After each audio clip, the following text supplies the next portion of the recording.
All right, the next exercise we are going to do, it's the X-Wing.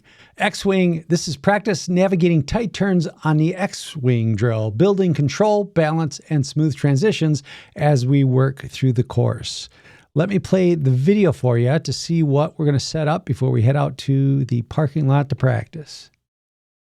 Enter at low speed, keeping your eyes up and looking through your path. Ride around the outside of the first cone, then the inside of the middle cone. Counterweight and turn the handlebars for control. Exit outside the last cone, coordinating throttle and clutch for smoothness. Use the rear brake as needed and dab a foot if necessary for balance. Maintain smooth and controlled movements. Let's go check it out. All right, this exercise is called the X-Wing. This cone isn't pertinent, so I'll just get this out of the way so it doesn't confuse you. But otherwise, you could see 5 cones here. Enter at... Again, combination throttle clutch brake.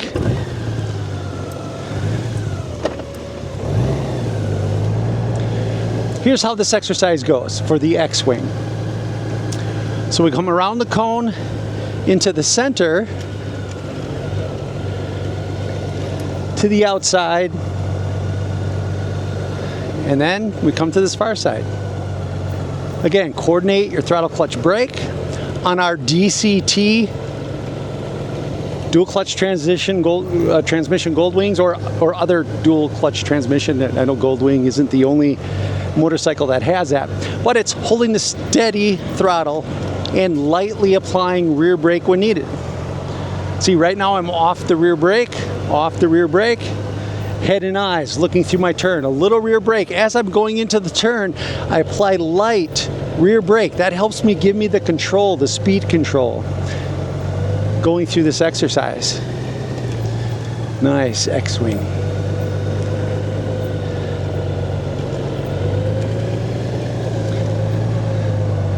A little more challenging.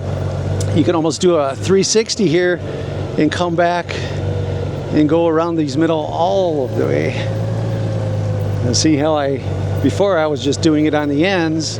Now I'm coming back into the center on each of these. Again, just a nice way to get in tune with your motorcycle. It's bike bonding.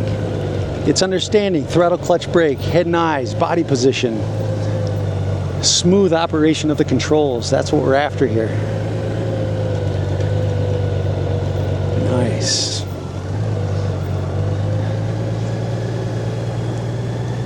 All right, that is the X-Wing.